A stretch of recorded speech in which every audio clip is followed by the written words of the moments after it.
aujourd'hui, j'ai le plaisir pour ce 3e épisode de l'Aéro Show d'être accompagné de Sandra. Sandra qui a un parcours fort inspirant en aéronautique. Sandra, merci d'être là aujourd'hui. Bonsoir, ça va bien? Oui, en pleine forme. Donc aujourd'hui, pour le podcast, on veut te découvrir toi, ton parcours. Tu nous parles un petit peu aussi de ta vision de l'industrie. Ça fait déjà 10 ans que tu travailles en aéronautique. 10 ans, ça fait 10 ans cette année. 10 ans, le temps passe tellement vite. Et combien de temps que tu m'endures déjà? Ça fait 2 ans qu'on travaille ensemble. 2 ans quand même. 2 ans déjà cette année, oui, absolument. 2 ans, pas vu le temps passer. On a commencé cette collaboration. Ah oui, on en a fait. On a fait des choses ensemble. On s'est promené un petit peu partout au Québec. On a rencontré des milliers de personnes. Mm-hmm. On s'est promené même au Maroc. On s'est rencontrés au Maroc, exactement. L'occasion de se voir au Maroc. Donc aujourd'hui, avec Sandra, on va avoir l'occasion d'échanger sur toutes sortes de sujets. C'est un peu sujet libre. On va parler un petit peu. On veut découvrir Sandra, parler de ses expériences, puis voir un petit peu là, les différents trucs et astuces qui ont fait en sorte que son parcours en aéronautique, on peut dire, est réussi. Et comment le vôtre aussi peut être réussi dans ce domaine. Donc, Sandra, rapidement, j'aimerais que tu expliques aux gens, là, qu'est-ce qui a fait que tu es entré en aéronautique? Qu'est-ce qui t'a donné le goût de vivre l'aéro? En fait, j'étais jeune et sincèrement, j'étais juste toujours inspirée par l'aviation. Bombardier, c'est une entreprise québécoise, c'est une entreprise familiale, on en entendait parler. Donc, j'avais le goût de travailler pour cette entreprise-là. Je le dis pas parce que je travaille là, j'ai toujours eu cette envie-là. Donc, j'étais à l'université et je voulais rentrer chez Bombardier. Donc, j'ai quand même persévéré. Je vous dirais que je suis rentrée d'une façon un peu différente des autres, mais je suis rentrée chez Bombardier puis j'ai pas l'intention de repartir prochainement. C'est vraiment un milieu passionnant, rempli de défis. C'est l'Aéro Show, donc c'est les vraies questions. Immédiatement, je vais te demander, parce que tu sais, Bombardier, on a eu toutes sortes de nouvelles dans les médias. Ça n'a pas toujours été évident, pas se le cacher. Puis, même si tu t'en rends compte aujourd'hui, mais puis je suis convaincu que je vais avoir la réponse honnête, mais qu'est-ce qui fait que tu as eu envie de Bombardier? Qu'est-ce qui fait de dire, OK, go, je veux travailler pour cette entreprise? En fait, une fois que je suis rentrée chez Bombardier, je finissais ma maîtrise. Je suis rentrée chez Bombardier, j'ai commencé en stage. Et sincèrement, il y a tellement de défis, il y a tellement de projets diversifiés, il y a une complexité. Après 10 ans, j'apprends encore. Donc pour moi, c'est un milieu qui m'emmène constamment des challenges. C'est ce qui fait que je veux vraiment rester chez Bombardier. Franchement, puis des challenges, il y en a vraiment pour tout le monde. Ça, on ne fera pas une publicité pour une entreprise, mais il faut dire, puis c'est un peu pour ça aussi que tous les événements qu'on a faits à travers le Québec, attirer des centaines, puis voir des milliers de personnes dans certains contextes. Là. Absolument. C'est quoi les métiers qui sont présentement en demande? Présentement pour lequel il y a une pénurie de main-d'œuvre, puis je peux dire, si j'étudie dans ce domaine-là, je vais me trouver un emploi rapidement. C'est quoi ça? En fait, si on regarde les métiers universitaires, ça va relativement bien. Il faut regarder en tête, puis, tu sais, Jean-Sébastien, on le sait, nos générations, nos parents nous poussaient beaucoup à aller à l'université, c'est important, tu veux avoir un bon travail. Mais sincèrement, de nos jours, les métiers techniques, donc quand que je parle des métiers vraiment de production, c'est des métiers qui sont très bien rémunérés, pour lesquels on n'a pas assez de gens dans nos écoles techniques. Donc, c'est vraiment un changement de culture, c'est un changement de vision qu'il faut faire avec les gens, avec la population. Donc, on pense entre autres à tout ce qui est des mécaniciens d'avion. On en a, mais on n'en a pas assez pour le besoin de l'industrie. Je pense à nos peintres d'avion. Je pense à c'est des vieux métiers, mais je pense à des rembourreurs. Donc, tous ceux qui font nos sièges d'avion, c'est des métiers super importants. Des ébénistes. Les ébénistes, il y en a beaucoup quand même dans les écoles, mais très peu qui pensent aller dans l'aéronautique. Bombardier, c'est le plus grand employeur d'ébénistes au Québec. On le sait pas, mais on a plus de 200 ébénistes qui travaillent pour nous, juste pour fabriquer les meubles et les intérieurs de nos avions. Ce que tu me dis là, c'est vraiment impressionnant de savoir cette statistique-là, quelques difficultés avec le mot, mais c'est impressionnant de savoir ça. Puis, il faut dire que je me rappelle, moi, à notre époque, on se faisait pousser, c'était important à l'université, vous avez un bel emploi, c'est à l'université que ça se passe. Mais pour parler du côté d'aéro-emploi, présentement, je vous le dis à la maison, il il y a un surplus d'ingénieurs, il y a trop d'ingénieurs juniors comme tel pour ce que le marché est capable de prendre. Export, on voit des ingénieurs qui vont aller se reconvertir avec une formation plus planchée, plus technique, pour être capable de se décrocher un emploi rapidement. Parce que des ingénieurs, par exemple des génies mécaniques, il y en a énormément. Il y en a énormément, exactement. Donc, c'est pour ça que c'est des... Puis surtout, dans l'aéronautique, on veut quand même des gens qui sont assez spécialisés. Donc, on va aller chercher des gens qui ont quelques années d'expérience. On se le cachera pas, des ingénieurs qui sortent de l'université, on n'en embauche pas tant. On va aller chercher des gens qui ont quand même quelques années derrière la cravate, si je peux dire.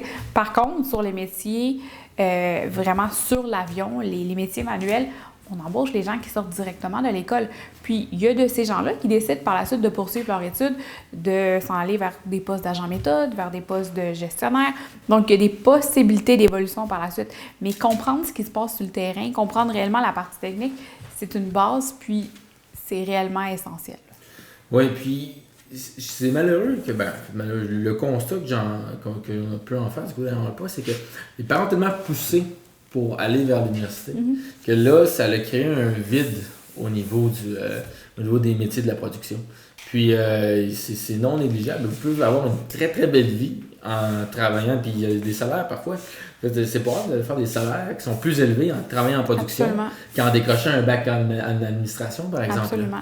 Puis ça, les gens sont moins familiers à ça, mais puis des écoles de formation professionnelle, il y en a partout au Québec. Là. Il y en a partout, puis la beauté de nos jours, c'est qu'il y a beaucoup de programmes de formation qui sont payés par le gouvernement. Il y en a qui sont payés par les entreprises. Nous-mêmes, on a un certain programme avec certaines écoles où est-ce qu'on va rémunérer les étudiants pendant leur étude. Donc, c'est des belles opportunités. C'est pas quelque chose qui se fait à l'université. Donc, pour les gens qui veulent pas nécessairement faire un 3 ans d'études, qui ont peut-être pas le désir d'aller à l'université, c'est pas fait pour tout le monde. Il y a vraiment des belles opportunités dans les métiers techniques. Le déclic s'est fait quand vous avez réalisé, là, que vous avez vu que ça allait s'en venir, qu'il allait manquer de monde. Ça fait 10 ans que tu es en aéro. Là.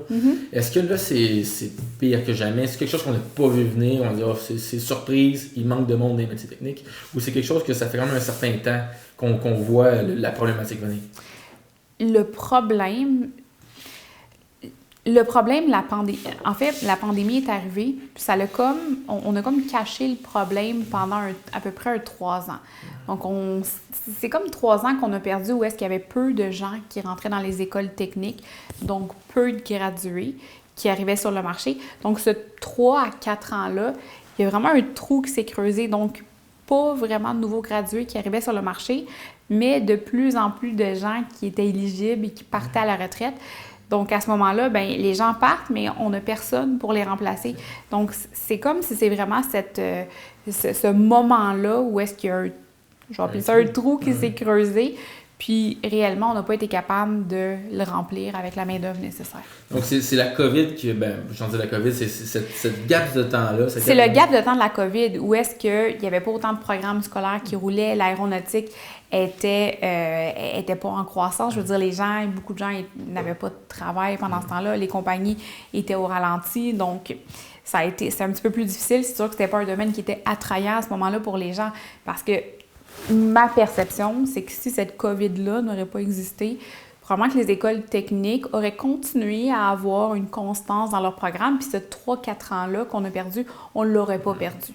De récupérer ces 3-4 ans-là, c'est difficile. Là. C'est ça. Ah, c'est des beaux défis auxquels on est confronté. Puis, ce qui m'amène à dire, par contre, c'est ça, c'est qu'il y a plusieurs... En aéro, souvent, le reproche qu'on y fait, c'est d'être cyclique. Puis ça fait peur à plusieurs là, d'être... ce côté cyclique-là. Puis toi, qui a 10 ans d'expérience en aéro, tu en as vécu des cycles. Puis comment, en général, les gens s'en sortent à travers ces différents cycles de ce que tu as pu voir? Si tu as eu un volet plus aux ressources humaines, gestion des ressources humaines, tu es en recrutement, à travers les différents cycles, comment ces gens-là en production réussissent à faire leur chemin en aéro? Mais sincèrement, puis on a beaucoup entendu dans l'aéronautique, souvent exactement, c'est cyclique, il y a des mises à pied.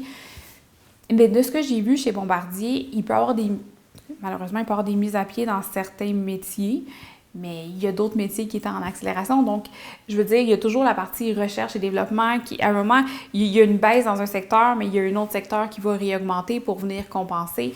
Donc, c'est cyclique, mais c'est juste que les métiers changent. Je vais dire ça comme ça. C'est bien, ça t'exprime. Puis souvent, je me souviens à l'époque, en 2014. En 2014, il y avait eu, ça va pas nécessairement être évident en aéro. Puis moi, j'ai lancé Aéro Emploi.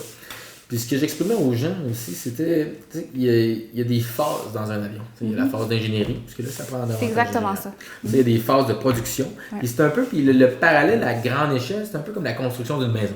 Là, au début, vous avez vos architectes. Il faut faire les plans. Faire les plans, ça prend les ingénieurs aussi. Puis là, après ça, une fois que l'architecture est faite, est-ce que, aujourd'hui, je vois d'un point de vue aéro-emploi, je trouve que ça s'est grandement amélioré auprès des entreprises. C'est beaucoup plus stable. C'est beaucoup plus stable. C'est moins un mindset de on embauche pour ce qu'on a besoin pour faire nos plans. Après ça, merci, bye-bye. Puis on embauche les gens en production. Là, il y a une mentalité davantage de conserver sa. Oui, ça a beaucoup changé. On n'a pas exactement le même. Le mindset est très différent. On veut investir dans notre relève. On veut continuer à développer notre relève. Donc, on embauche des gens. On ne veut pas les perdre. Là. Je veux dire, on investit dans ces gens-là. Donc, exactement. C'est pas le même mindset qu'il y a 10 ans. Oui, puis ça, la mentalité des entreprises de l'aéronautique, pas juste un employeur, mais les entreprises de l'aéronautique a beaucoup évolué, puis comprendre l'importance de retenir la main-d'œuvre, puis d'être capable d'avoir sa main-d'œuvre qui traverse les différents cycles. Parce qu'après ça devient excessivement compliqué. Repartir, c'est des grosses machines. Le coût de perdre cette main-d'œuvre qui a été qualifiée là est extrêmement important. Ah oui, en plus, reformer de nouvelles main-d'œuvre. On le voit un peu dans un métier qui a commencé à disparaître, où il y a beaucoup de gens aussi qui vont dans ce domaine-là. Vous allez voir le terme, peut-être vous êtes peu familier à la maison d'entendre, c'est rembourreur. Rembourreur. Ça, on en parlait un peu plus tôt. Le rembourreur, c'est un métier que parfois tu me disais, qu'est-ce que c'est ça un rembourreur? Ça rembourse, c'est là. Mais étonnamment, c'est en grande demande, entre autres, chez Bombardier. Puis c'est un métier où la plupart des gens, puis probablement tous ceux qui nous écoutent à la maison, dites-nous en commentaire s'il y en a qui connaissent le métier de rembourreur. Je suis curieux de savoir. Mais rembourreur, ouais, parlons un petit peu de ça. Puis ça vient de où? Ça fait quoi? Puis pourquoi en avez-vous besoin? En fait, nous, les rembourreurs chez Bombardier, c'est la main-d'œuvre qui fabrique nos sièges d'avion. Donc, on a des très beaux sièges, des sièges de luxe. Je pense que tu les as déjà toi-même vus. Très confortable. Donc, on a cette main-d'œuvre-là exactement qui fabrique nos sièges. Mais exactement, c'est un domaine qui est très, je vais appeler ça, c'est un vieux métier, malheureusement.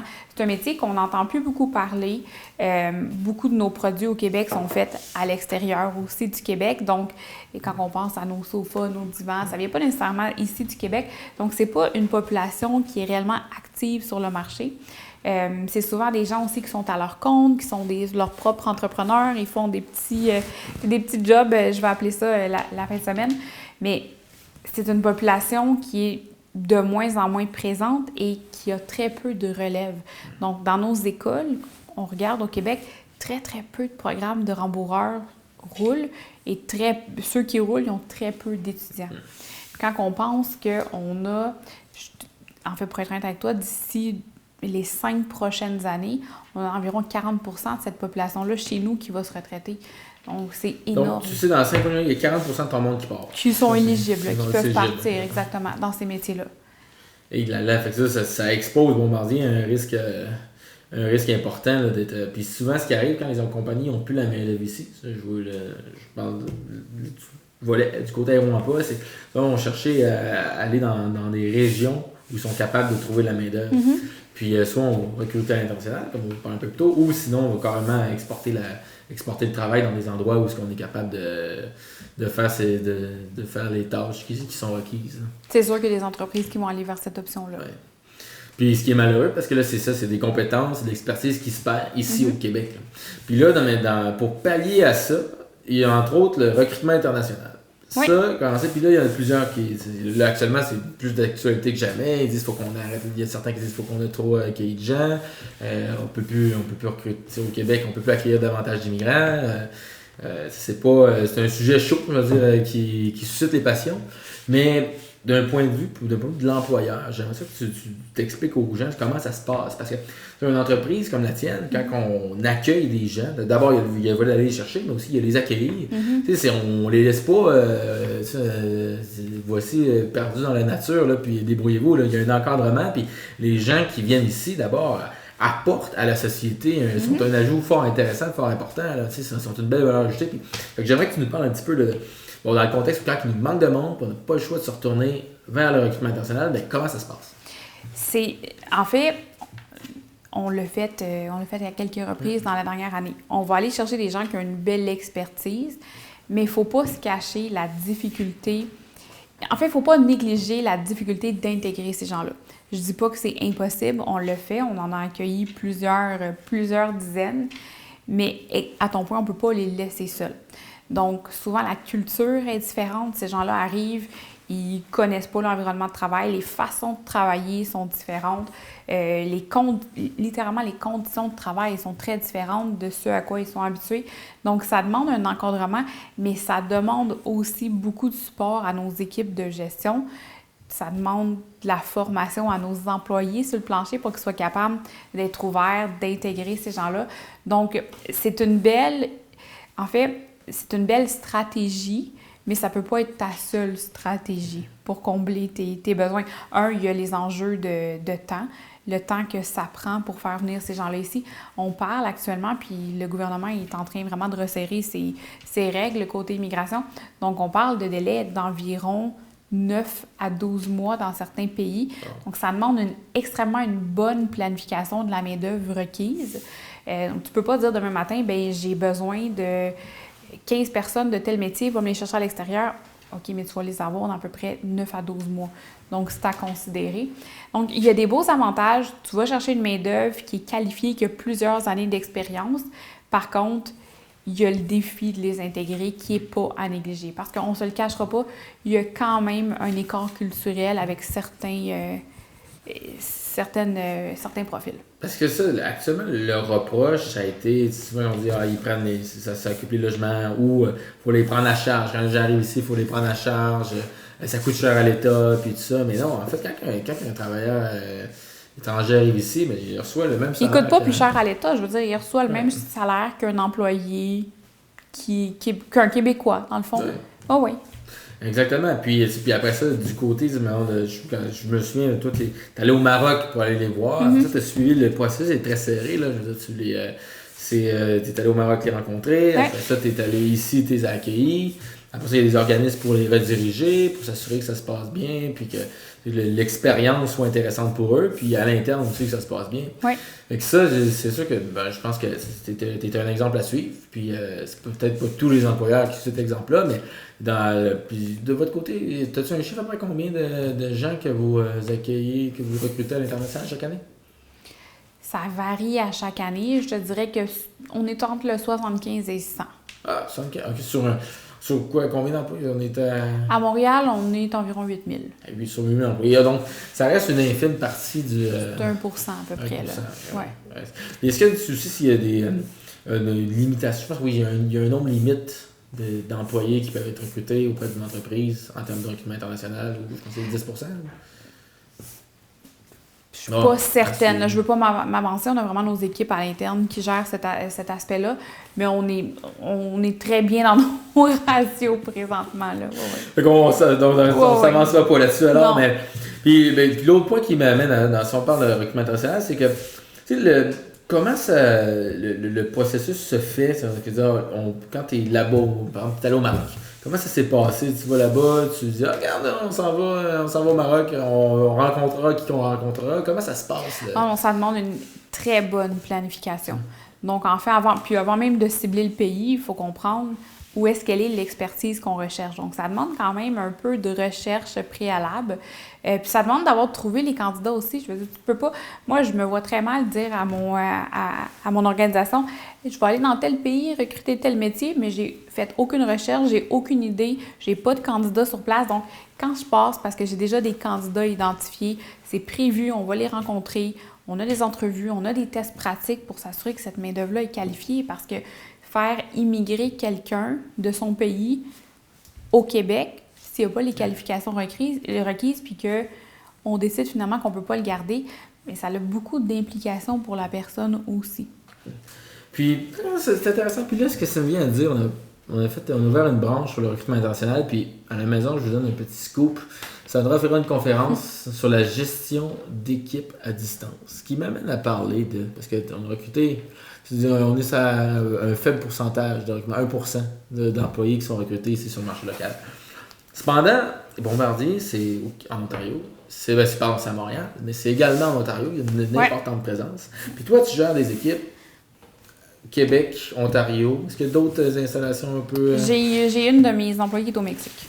Mexique. Donc, fait que toi, puis est-ce qu'aux États-Unis aussi, c'est... On supporte une usine aux États-Unis, mais mon employé n'est pas aux États-Unis. Il est au Mexique aussi. Ouais. Fait que, on va explorer le continent tranquillement. Mais là, je veux savoir d'abord, comment c'est gérer une équipe? Comment c'est gérer une équipe à distance? Puis je veux que tu me parles après ça, on parle des nuances entre recruter au Québec ou travailler avec les gens du Québec versus les gens d'Ontario versus le Mexique. La différence culturelle, la différence de localisation, d'environnement, c'est commun. Fait que d'abord, comment c'est gérer une équipe qui est partout en Amérique du Nord? Ça se fait bien, mais je te dirais qu'il ne faut pas négliger la dynamique d'équipe. Donc, la dynamique d'équipe, c'est sûr que je ne te cacherai pas que mon équipe est à 90% francophone, 10% anglophone, mais on doit faire absolument tous nos rencontres en anglais. Donc, ça amène une complexité parce que, veux pas, la majorité de mon équipe, c'est pas leur première langue. Donc, c'est sûr que quand vient le temps de discussions un peu plus animées, des choses un peu plus sérieuses, ils vont avoir moins de tendance à s'exprimer. Donc, il faut vraiment que je les questionne un peu plus à ce moment-là. Mais c'est sûr que de nos jours, avec tout ce qui est les outils virtuels, on parle les Zoom, les Teams, ça va quand même bien. On peut les voir, on peut sentir, voir le non-verbal, comment que ça se passe. Mais pour bâtir la relation, c'est sûr que c'est un peu plus difficile. Je te le cacherai pas, là. Puis est-ce que tu as des trucs, c'est vrai, c'est pas évident. Par exemple, je pense à ta personne au Mexique, il y a le facteur de la langue, le facteur de la distance, le culturel, la langue, oui. Ouais, puis on parle en anglais, mais sa langue première, c'est l'espagnol. Donc, elle doit parler en anglais parce que c'est la seule langue qu'elle peut parler, qu'on se comprend. L'équipe ici doit parler en anglais, tandis que c'est des francophones. Donc, on est comme deux... Il y a une population francophone qui doit parler anglais, une espagnole qui doit parler anglais. Donc, personne dans sa langue maternelle a essayé de travailler ensemble. Ça amène des beaux défis quand même. Mais c'est sûr que ça l'impacte un peu la dynamique dans certaines rencontres. Puis là, toi, comment tu adresses ça? C'est toi la responsable de tout ça. Est-ce que tu trouves que tu vas l'adresser, tu vas demander personne X ou qu'est-ce que tu penses de ton avis là-dessus? Y a-t-il des façons que tu... Mais c'est sûr que le non-verbal est très important. Là. Pour moi, quand on est en équipe, en team, c'est la règle, la caméra ouverte. Donc, on s'assure que on puisse chacun voir le visuel. Mais j'ai mes rencontres individualisées à toutes les semaines avec chacun de mes employés. Donc, à ce moment-là, je suis vraiment capable d'avoir des vraies discussions, de prendre le pouls. Je ne cacherai pas que quand je suis à Montréal, on a une journée qu'on est tous ensemble en équipe, mais ça me permet aussi d'aller poser des questions un petit peu plus pointues sur le coin de la table. Les fameuses discussions de café qu'on avait dans le temps, bien, ça me permet de valider ça. Ma personne au Mexique, ma personne à Toronto, c'est sûr que j'ai des rencontres aussi avec eux. On a nos rencontres Teams. Malheureusement, ma personne au Mexique, je ne l'ai jamais vue en personne. Donc, c'est sûr que c'est un peu plus difficile. J'ai eu la chance de voir ma personne à Toronto. Donc, ça l'a sincèrement changé la dynamique parce que autant qu'on apprenait à se connaître en virtuel, quand je l'ai vue, je passais une journée complète avec elle, puis ça a complètement changé la dynamique. Il y a vraiment une relation de confiance qui s'est établie. Donc, la capacité de voir au moins à quelques reprises la personne en vrai, je pense que c'est important. J'ai pas eu la chance encore avec ma personne au Mexique, mais je pense que ça va venir. Mais je te dis, ça reste un défi. Quand tu gères en distance, je pense une façon de s'aider, c'est vraiment d'aller vers tes collègues. Au moins un premier rendez-vous, ça serait qu'il y a au moins une rencontre en personne qui se fasse. C'est l'idéal. C'est un peu comme nous aussi, on a beaucoup de télétravail encore dans le domaine de la programmation. J'insiste au moins une fois ou 2 semaines qu'on essaie de se faire une rencontre parce que sinon, c'est tout le temps à distance, la chimie n'est pas nécessairement pareille. L'énergie aussi, on dirait que l'énergie peut baisser, c'est certain. L'orientation vers où on s'en va, ça l'aide à recadrer c'est pas pareil. Vers où on veut s'en aller. C'est pas pareil, puis je suis la première à dire à mes équipes, ton client va le voir en personne, il est ici, il est à Montréal, appelle-le, vois-le, tu vas bâtir ta relation. Donc, il n'y a rien, on ne se cachera pas, il n'y a rien comme la possibilité de voir la personne en vrai, le contact humain. Mais bon, on s'adapte avec les outils qui sont qu'on voit tous les jours, là, les Teams, les Zooms, mais c'est pas évident. Ça va entrer dans le cas spécifique, là, mais est-ce que tu vois une différence, par exemple, quand tu travailles en Ontario? Est-ce que l'approche est différente? Est-ce que tu vas voir par rapport au Québec? Canadien, ça va relativement bien. Je dirais que je vois une différence au niveau du Mexique en termes de... je vais peut-être appeler ça le rythme de travail. Sans dire, puis c'est pas une question de productivité, mais sont pas nécessairement, on voit pas nécessairement les choses de la même façon, on réagit peut-être pas aussi vite à certaines situations. Et puis c'est des endroits où est-ce que les gens, le rythme de vie est très différent. L'air du Sud, c'est un peu plus relax. C'est très différent. Puis on supporte des clients aux États-Unis, puis c'est très différent du Canada aussi. Donc en termes d'intensité, on est vraiment des cultures assez différentes. Puis nos voisins américains, c'est ça que je te dis, autant on pense qu'on est voisins, on est proches, il y a des grosses différences aussi. Là. Puis, je me viens l'idée, comme par exemple, moi, quand je travaille avec des clients, marocains, entre autres, c'est ça, l'approche, c'est vrai qu'elle est plus, disons qu'au Canada, entre autres, ou aux États-Unis, même c'est plus strict, plus direct. Ouais. Mais puis, il peut y avoir un côté, au Québec, tu as une dérivée du côté un peu plus friendly, il faut être capable d'avoir le sourire, tout ça.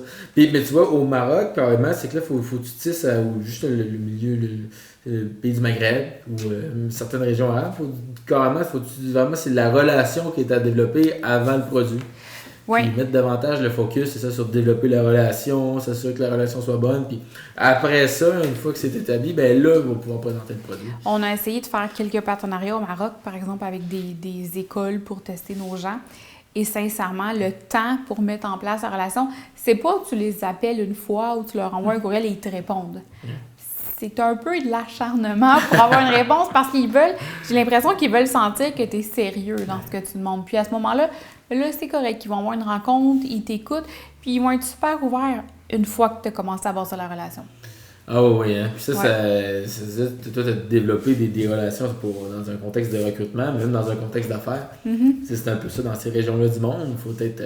C'est moins sur le produit, mais davantage c'est le produit ou le service que tu as offert, mais davantage la relation que tu vas être capable de développer avec cette personne-là. Si les accros, la relation ne se développe pas comme ça, il n'y a pas d'atome crochu, je veux dire ainsi, mais ça va être beaucoup plus difficile. Là. Exact. C'est dans tout un monde dans lequel on vit. Là. Puis là, pour toi, là, les prochains défis qui s'en viennent, ça ressemble à quoi? Est-ce que c'est plus de la continuité des opérations? Est-ce qu'il y a des... on va pas rentrer dans le secret des yeux s'il y a des ramp-up, choses comme ça, mais comment tu vois là, les prochains mois à venir du côté professionnel et peut-être même personnel? Comment tu vois ça? Bien, je te dirais les prochains mois, on est beaucoup encore... En fait, on est vraiment dans notre phase de remplacement de nos retraites. Donc, on est toujours là-dedans. Mais si je regarde mes 2 dernières années, on est beaucoup plus proactif qu'on l'était. Donc, on est quand même capable de voir ce qui se passe sur le marché. On travaille beaucoup avec nos écoles ici au Québec pour avoir de la main-d'œuvre qui soit formée. Donc, on est beaucoup plus, je vais appeler ça préventif, proactif, qu'on l'était. Donc, présentement, on se prépare avec nos départs à la retraite pour, on parlait tantôt, les rembourreurs, les ébénistes, les peintres. Donc, on est beaucoup là-dedans actuellement. Puis est-ce que les départs à la retraite, c'est véritablement, parce que dans l'aéronautique, on entend beaucoup parler, puis ils font de la promo avec ça sur un message, genre 30 000 postes d'ici 2035, ou je suis comme ça, des fois je me dis, bon, est-ce que c'est un titre, parce que oui, il y a toujours des postes à combler, est-ce que c'est un titre parce que ça sonne bien, ou c'est vraiment le cas, fait que ces fameux départs à la retraite-là, cette pyramide-là, c'est comme la pyramide des âges, la pyramide des départs à la retraite, c'est-tu quelque chose auquel l'industrie est réellement exposée, qui va faire mal, ou quelque chose où l'industrie est préparée, ou c'est ce qui va offrir, si ça fait mal, c'est la bonne nouvelle, c'est que ça va offrir des opportunités aux plus jeunes aussi? Bien, on le voit vraiment, je veux dire, on est dedans actuellement. OK? Ce qu'on voit, c'est que c'est d'une année à l'autre, les retraites sont là, mais de façon assez stable. Ce qu'on tend à remarquer, c'est qu'avec l'inflation, il y a des gens qui sont plus à l'aise de rester un petit peu plus longtemps sur le marché, donc de se retraiter peut-être 1 an ou 2 plus tard que prévu pour toutes sortes de raisons, souvent des raisons financières, dues à l'inflation. Donc, présentement, on a, oui, un bon volume de retraite assez élevé, mais il n'y a pas de gros pics. C'est assez stable d'un métier, d'une année à l'autre. Je vais dire ça comme ça. Donc, ça se maîtrise quand même bien. Là. C'est contrôlé. On le voit. Là, on voit nos projections. Puis, quand on les suit, si on suit réellement nos projections et qu'on applique ce qu'on voit, on est capable d'avoir une bonne prévision de ce qu'on doit embaucher. Et voilà, parce que on voyait des scénarios des fois qui faisaient les entreprises avec des scénarios faisaient peur. L'année prochaine, j'ai 30% de mon staff qui est, pardon l'anglicisme, mais qui est éligible à la retraite. Donc, puis après ça, tu vois que les compagnies... Ils sont éligibles, mais ils ne se retraitent même. pas tous. Voilà. C'est ce qui arrive actuellement, même pour nous. C'est qu'ils sont éligibles, ils ne se retraitent pas nécessairement, ils repoussent un peu. Ça nous donne un peu de temps. Ils vont se retraiter, mais ceux qui étaient éligibles à ce moment-là, bien, ils ont repoussé aussi. Donc, c'est un peu ce qui se passe actuellement. Ils se retraitent pas tout en même temps. Puis tu penses quoi, là? Tu sais, des fois, il y en a dit on veut garder les gens sur le marché du travail un peu plus longtemps, le gouvernement arrive avec des incitatifs. Est-ce que ces incitatifs-là, on a vu une différence? Est-ce que ça l'a aidé? Ou que les gens, des fois, ils veulent passer 65 ans, ils veulent rester? Est-ce qu'il y a des gens qui veulent, ou des retraités qui veulent retourner? C'est des scénarios auxquels tu as été exposé? On a eu plusieurs retraités qui ont décidé de revenir à temps partiel. Ils sont revenus partager leur savoir. On a eu énormément de nouveaux dans les 2 dernières années. C'est extrêmement difficile pour une entreprise d'intégrer toute cette main-d'œuvre-là dans des moments où est-ce que la production est élevée. Donc, il y a plusieurs retraités qui sont revenus à temps partiel. Puis ça a été vraiment une belle aide qu'on a eue. Puis on en a encore plusieurs chez nous. Donc, c'est sûr qu'on est très ouvert à cette population-là qui veut revenir, qui a une très grande expertise aussi, puis qui peut partager avec la relève. Oui, donc il y a un retraité qui veut rester impliqué. Ben, les entreprises ont d'ouverture à ça. C'est la question. Et les entreprises et nos écoles. Nos écoles, actuellement, cherchent énormément d'enseignants dans différents métiers. Donc, un retraité qui a une expertise, qui veut revenir sur le marché, il y a des possibilités actuellement. Ah, mais c'est intéressant de savoir parce que souvent, le réflexe encore une fois, la perception d'un emploi, c'est qu'il y a des gens il y a beaucoup de retraités qui vont appliquer sur des postes, par exemple, le métier d'assembleur structure. Et on a les assembleurs structure qui nous écoutent, là, ceux-là qui sont à la retraite, ben c'est un moment qu'il faut ouvrir vos oreilles. Donc, l'assembleur structure va appliquer sur un poste, puis il va dire OK, je vais appliquer sur un poste de soir, un horaire, puis là, après ça, il va essayer de discuter pour. Y a-t-il possibilité d'être un peu plus flexible, puis tout ça, puis il va appliquer dans l'entreprise X, Y ou Z, puis finalement, l'entreprise, la PME, elle a son calendrier de production, puis dit, ben non, écoute, nous autres, notre horaire, c'est ça, puis tu cadres dans le fit qui est là. Est-ce que tu es mieux ma question est à deux sens. Est-ce que tu es mieux de rechercher, te tourner vers ton ancien employeur, si c'est un employeur important comme Bombardier, ou de lui proposer de revenir à temps partiel? Ou de proposer tes services davantage dans les écoles et centres de formation, selon toi? Bien, je te dirais qu'en termes, on va dire les vraies choses, en termes de travail physique, c'est sûr que revenir chez nous, on est hyper content, mais le travail reste un travail physique. Peut-être que la personne, ça ne lui tente plus d'aller là. Par contre, il y a beaucoup de postes de formateurs. Ça peut être une belle opportunité, ça peut être intéressant et on en cherche beaucoup actuellement. Donc, je vais parler des écoles. Les écoles en cherchent beaucoup, c'est vraiment notre relève. Oui, puis pour être formateur, on ne demande pas, ces formateurs-là ne demandent pas une expertise comme un bac ou quoi que ce soit. Là, c'est vraiment c'est votre expertise plutôt, c'est vos diplômes relativement à votre expérience, ce que vous avez fait sur le marché du travail. Ouais. Mais ça ne demande pas un bac en enseignement non plus. Là. Je dirais, n'allez pas penser ça. Là. C'est de l'expérience, d'être capable de communiquer votre expérience puis de la partager. Ben là, ils ont un intérêt pour vous. Là. C'est pas nécessité d'avoir un bac ou de maîtrise là, pour être là-dedans. Absolument. Mais je reviens sur le... Parce que y a-t-il de la flexibilité auprès des employeurs en général? Peut-être auprès de Bombardier, mais ce que tu vois, c'est pour les retraités qui veulent venir à temps partiel. En fait, le temps partiel, dans ton expérience, c'est-tu quelque chose qui est apprécié auprès des employeurs ou c'est quelque chose que certains employeurs sont un peu plus réticents à dire go, on embarque là-dedans? En fait, si c'est quelqu'un qui a une expérience dans l'entreprise, c'est intéressant parce qu'il va être capable de former les jeunes qui rentrent. Mais le temps partiel en tant que tel, ça a beaucoup d'impact sur les cadences de production. Puis ça compte quand même comme un employé. Donc, on ne se le cachera pas, on est une business. On a un nombre d'employés maximal qu'on essaye d'avoir. Donc, quand on prend quelqu'un à temps partiel, c'est quand même un employé qui est présent, mais qui ne travaille pas à 40% du temps. C'est pas toutes les entreprises qui sont prêtes à aller là. Mais c'est intéressant ce que tu dis, parce que ça répond à un issue que plusieurs ont, que tu sais, au lieu de chercher, ils se dirigent vers différents employeurs pour proposer leurs services. Ils disent, je veux être assembleur structure, par exemple, mais à temps partiel. Oui, ils n'ont jamais travaillé dans cette entreprise-là nécessairement, ils ne sont pas habitués au processus, ils connaissent un peu moins, parce qu'il y a le savoir faire le travail, mais il y a connaître aussi les processus à l'interne de cette entreprise-là qui est important. Oui. Puis là, souvent, ils frappent des murs, ça fait 6 mois, ça fait 8 mois que je cherche. Mais le réflexe devrait plutôt être, je vais aller solliciter, je vais demander à mon ancien employeur s'il y a de l'intérêt. C'est sûr que ça peut être intéressant parce qu'à ce moment-là, ils vont être capables de coacher les gens, ils connaissent les processus, ils connaissent les outils. C'est un petit peu plus simple, je vais dire ça comme ça. Ouais. Franchement, c'est ton point. Je pense qu'il y en a plusieurs qui vont le trouver très utile. Parce que du côté de mon point, on a vu par centaines, mais milliers qui sont des gens à la retraite. Il y a je suis curieux de te demander, est-ce que tu vois, y a-t-il une tranche d'âge où après, une fois qu'ils ont pris la retraite, il y a un moment, une tranche d'âge particulière qu'ils disent on veut revenir? Sincèrement, tu vas être surpris. Mais c'est nos plus vieux qui sont revenus. Ouais. Je pense que nos plus jeunes prennent encore le temps d'essayer de savourer leur retraite, mais c'est nos plus vieux, peut-être avec l'inflation, qui ont décidé de revenir sur le marché du travail. Mais tu vois, c'est intéressant, ça concorde un peu avec ce que tu m'exprimes aussi de notre côté. Ce qu'on voit, c'est que ceux-là qui sont à la retraite, ça fait environ 5 ans. Donc, la retraite, il y a environ 5 ans, s'ennuie, ils disent on s'ennuie, on va faire autre chose. C'est ça.